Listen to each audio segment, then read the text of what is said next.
नमस्कार, स्वागत है आप सभी का एसके क्लासेस के यूट्यूब चैनल में।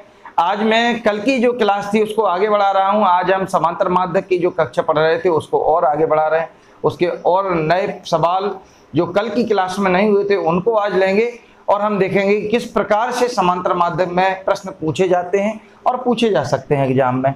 आज का प्रश्न है, एक कक्षा में 10 लड़कियों का औसत भार 36 किलोग्राम है एवं 15 लड़कों का औसत भार 40 किलोग्राम है, तो कक्षा का औसत भार ज्ञात करिए।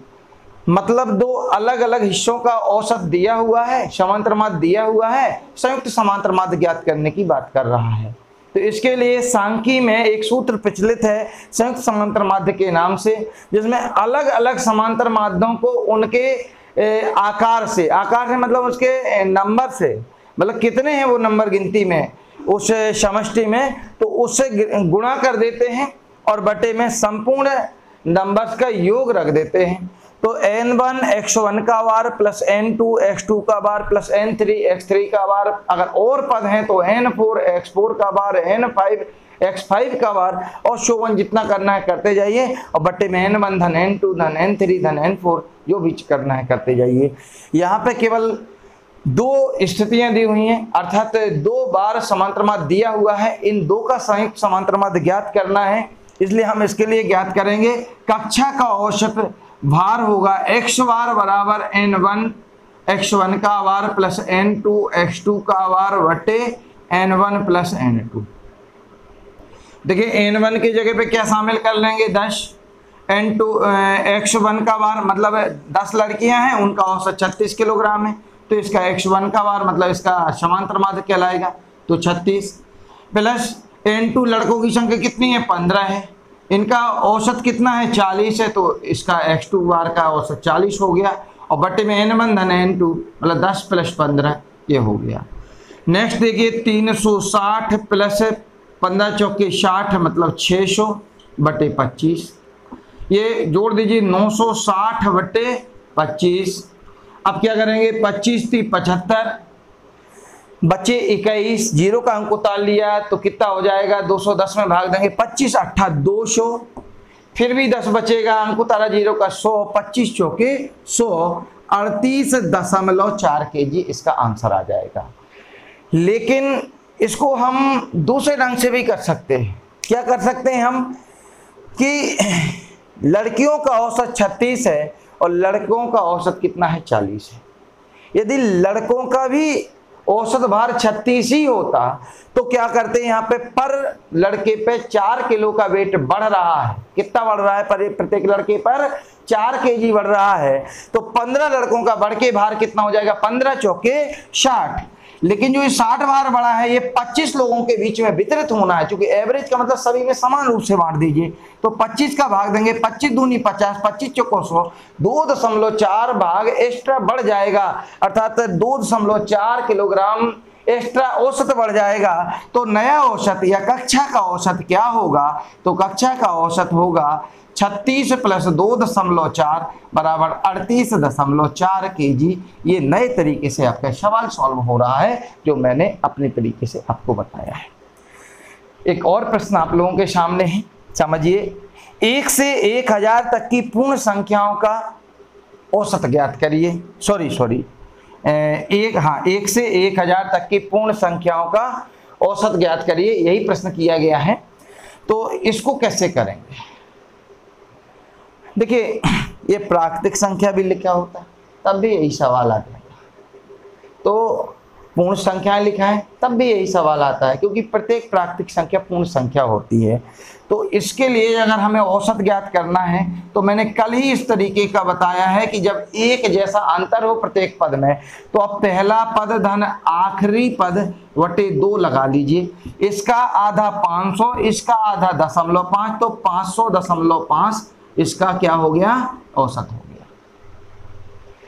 यदि प्रश्न होता कि 1000 तक की पूर्ण संख्याओं का औसत ज्ञात करिए, तो यहाँ पे उत्तर निश्चित ही बदल जाना था।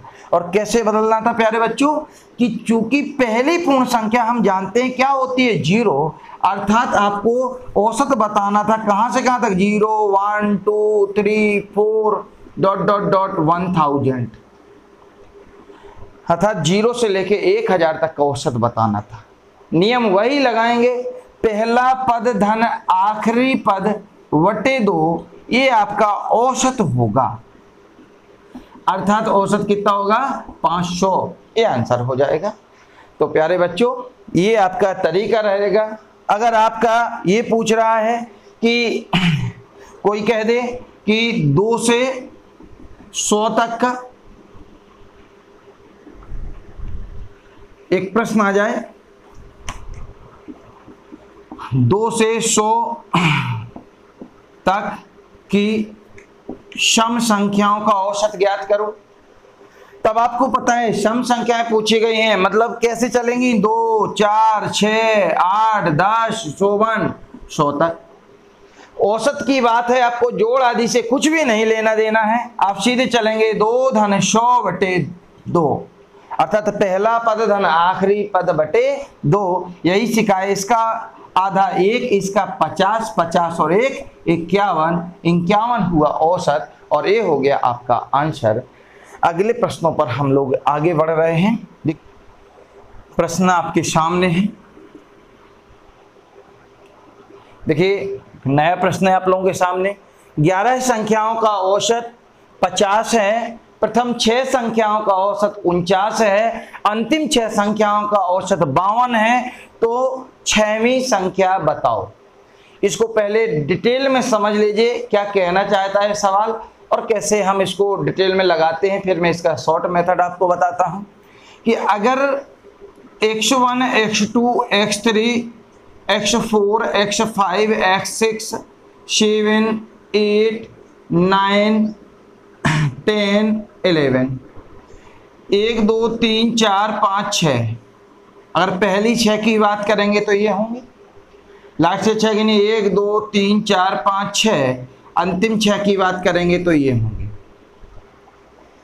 देखिए डिटेल में कैसे लगाते हैं पहले वो सीखिए, फिर इसको शॉर्टकट में कैसे लगाते हैं फिर ये सीख लीजिए।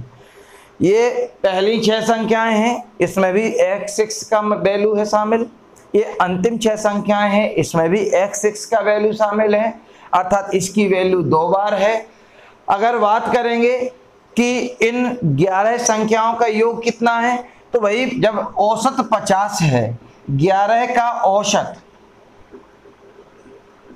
बराबर 50, तो 11 का योग जब भी निकालना हो गिनती से औसत का गुणा कर दीजिए, 11 25 55 550। प्रथम 6 का औसत बराबर 49 और प्रथम 6 का योग बराबर 49 गुणा 6, 6 9 54 और 6 चौके 24 और 5 29 294। अंतिम 6 का औसत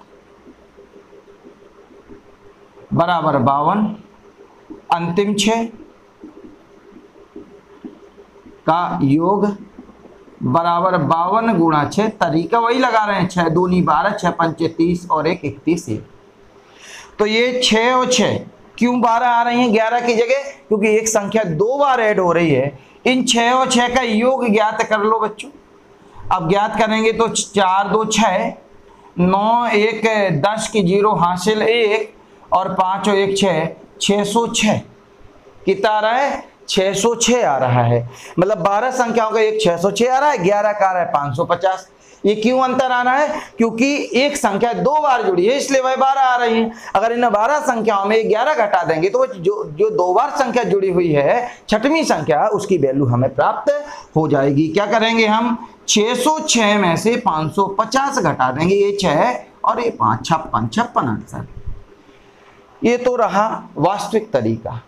अब इसको शॉर्ट में कैसे लगाओगे, जब एग्जाम में आएगा तो कैसे लगाओगे वो सीख लीजिए। इस सब को हम हटा देंगे, इस सब से हमें कोई मतलब नहीं। यहां समझिए, हमने देखा कि सभी संख्याओं का औसत 50 था, लेकिन यहां पहली 6 संख्याओं का औसत कितना है, 49 है। मतलब प्रत्येक संख्या पर 1 पॉइंट घट रहा है, तो 6 संख्याओं पे घट गए 6।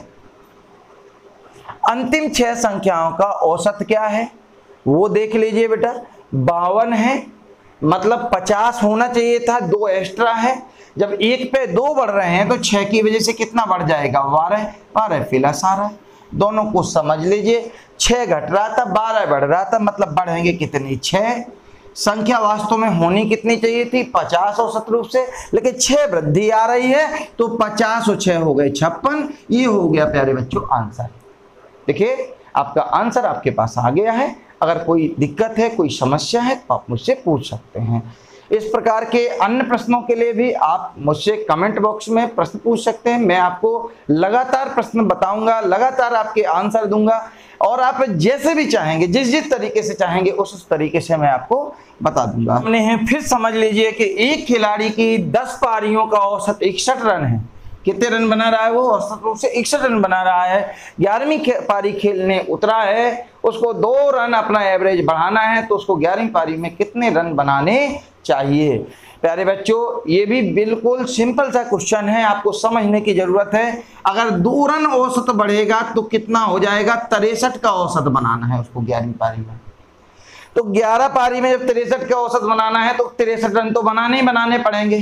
पहले से ही 10 पारी के 2-2 रन कम हो चुके हैं, 2-2 रन वो कवर करने हैं। जब एक पारी में 2 कवर करने हैं तो पिछली 10 पारियों के कितने कवर करने हैं, 10 गुणा 2 बराबर कितने हो गए, 20। और 63 जो वर्तमान औसत है वो लेके चलना है, जोड़ दीजिए, अर्थात वह अंतिम पारी में 83 रन बनाएगा, ये उसका औसत हो रहा है। फिर समझ लीजिए वो 61 रन के औसत से रन बना रहा था, उसको प्रत्येक पारी में 2 रन का औसत बढ़ाना है। 11वीं पारी खेल रहा है तो 61 में जब 2 बढ़ाएगा तो 63 रन बनाने हैं उसको औसतन रूप से, तो वह 11वीं पारी में 63 तो वो बनाएगा। इसके अलावा जो 10 पारियों के 2 रन उसके छूटे हुए हैं वो भी उसको कवर करने हैं। जब एक पारी में 2 छूटे हैं तो 10 पारी में छूटे हैं 20, जब 20 63 में जुड़ जाएंगे तो रन बनेंगे 83, अर्थात वह 11वीं पारी में 83 रन बनाएगा। तो ये बच्चे इसका भी आंसर हो गया 83। इस प्रकार के जितने भी एवरेज के प्रश्न हैं आप जितने चाहें कमेंट बॉक्स में मुझसे पूछ सकते हैं, मैं सारे के सारे प्रश्न आपको वीडियो के रूप में दे दूंगा। और अगर सीधे हो सकते हैं तो आप सीधे भी पूछ सकते हैं।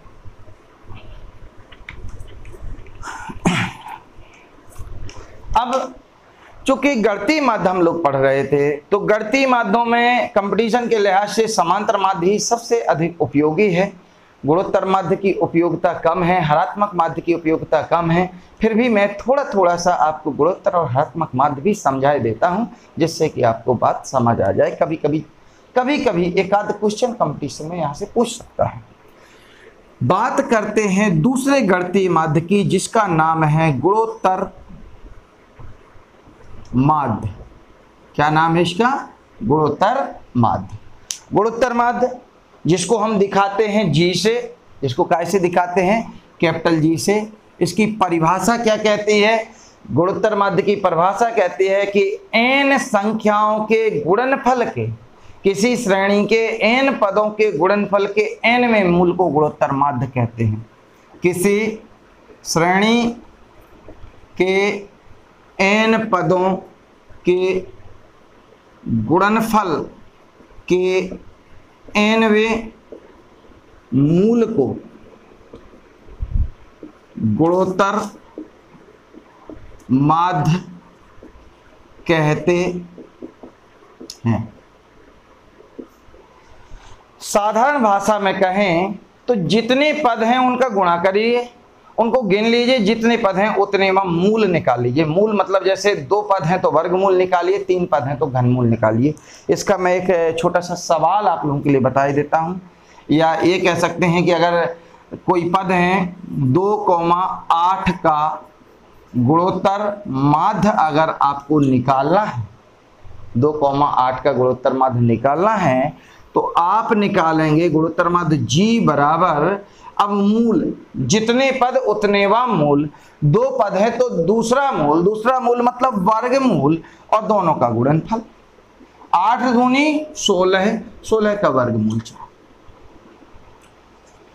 2, 4, 8 का गुणोत्तर माध्य क्या निकालेंगे। देखिए मैं फॉर्मूला नहीं लिखा, नहीं तो फॉर्मूला ये रहता है इसका लॉगरिथम का सहारा लेके निकालते हैं, क्योंकि लंबे गुणा करना कठिन हो जाता है तो लॉग का सहारा लेते हैं।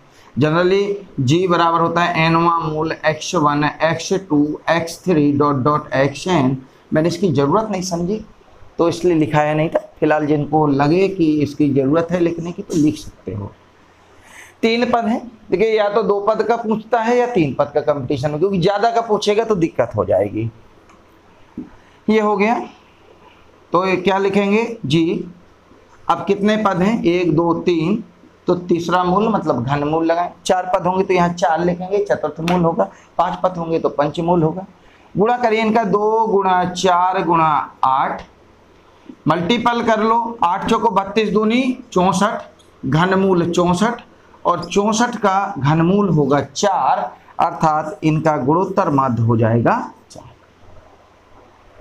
एक सबसे महत्वपूर्ण बात, यदि किसी श्रेणी का कोई पद शून्य है तो उसका गुणोत्तर माध्य सदैव शून्य होगा। इसका मैं आपको एक एग्जाम्पल के द्वारा समझाई देता हूं क्यों।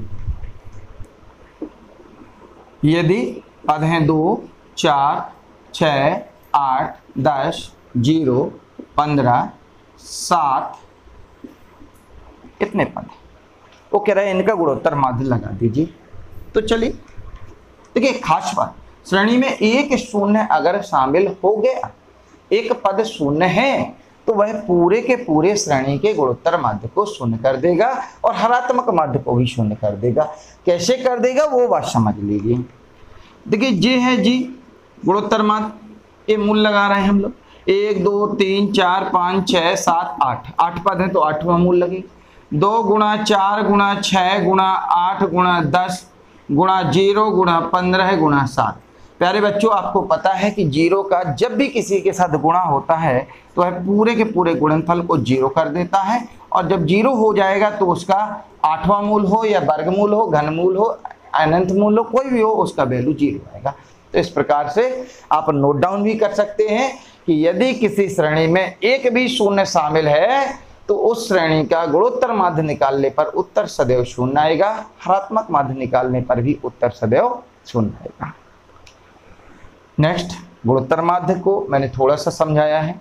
इसी प्रकार से थोड़ा सा 1-2 सवाल के रूप में हरात्मक माध्य को भी समझ लीजिए, जिससे कि आप लोगों को थोड़ी सी जानकारी।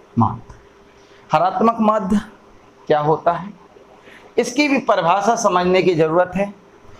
पदों के व्युत्क्रम के समांतर माध्य का व्युत्क्रम, श्रेणी के पदों के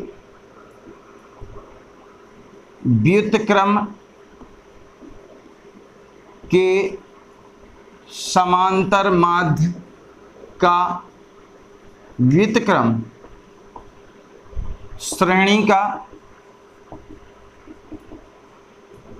श्रेणी का हरात्मक माध्य कहलाता है।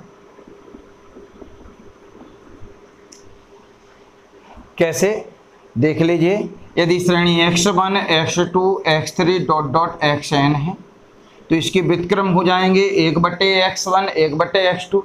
व्युत्क्रम का समांतर माध्य हो जाएगा, व्युत्क्रम का समांतर माध्य हो जाएगा, पहले व्युत्क्रम लिख दें।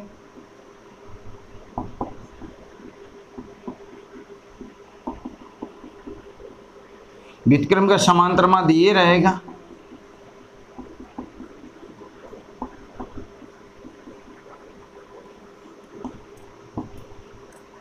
समांतर माध्य। और हरात्मक माध्य जैसा कि उसका नाम है, परिभाषा जो कह रही है, n ऊपर जाएगा और 1/x का योग है n बार, इसलिए सिग्मा 1/x इसको बोल देंगे। या जब कभी हम बात करेंगे कि 2 पदों का हरात्मक माध्य क्या होगा, तो हम इसको जो 2 पदों का पूछा जाता है उस पर डायरेक्ट आ जाइए, तो हम इसको इस प्रकार से लिखेंगे कि ए बी का हरात्मक माध्य h बराबर है, देखिए 2/1/a प्लस 1/b। जब इसको सॉल्व करोगे आप तो a plus b upon a b होगा और ऊपर 2 होगा, तो ये सॉल्व होके आ जाएगा 2ab upon a plus B. या जब भी दो पदों का हरात्मक माध्य पूछेगा तो आप डायरेक्ट इस सूत्र से उसको लगा सकते हैं। जैसे कभी 2,3 का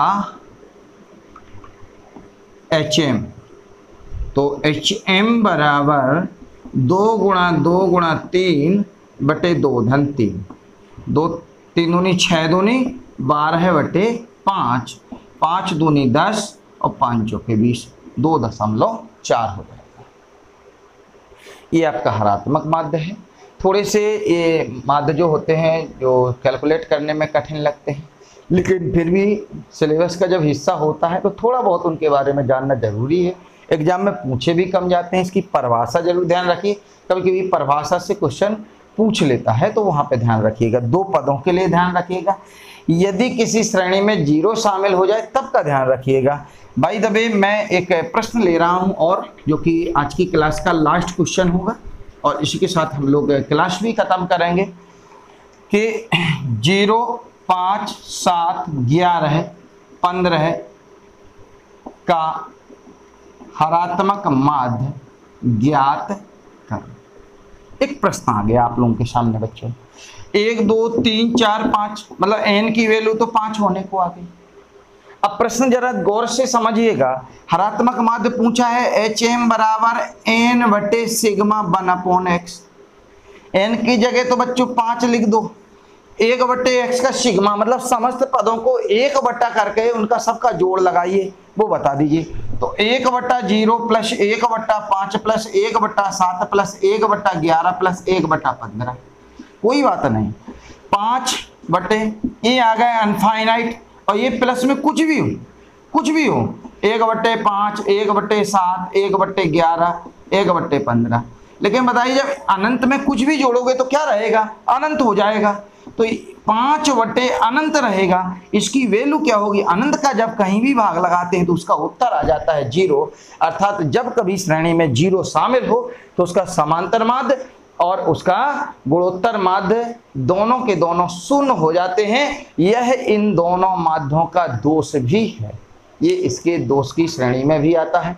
इन माध्यों के दोनों का गुणोत्तर और हरात्मक माध्य का एक दोष ये है कि इनकी गणना कठिन है, इसलिए समांतर माध्य को सबसे आदर्श माध्य माना जाता है। क्यों? क्योंकि समांतर माध्य सभी पदों पर आधारित है और गणना भी सरल है। माध्यिका और बहुलक की गणना तो सरल है लेकिन सभी पदों पर आधारित नहीं है। ये गुणोत्तर और हरात्मक सभी पदों पर आधारित है तो गणना कठिन है, इसलिए आदर्श माध्य की श्रेणी में समांतर माध्य को चुना जाता है। कई बार प्रश्न आता है कि आदर्श माध्य कौन सा होता है, अब बताएंगे कि समांतर माध्य आदर्श माध्य होता है। गणितीय माध्य कौन कौन से होते हैं आप बताएंगे, समांतर माध्य, गुणोत्तर माध्य और हरात्मक माध्य गणितीय माध्य होते हैं।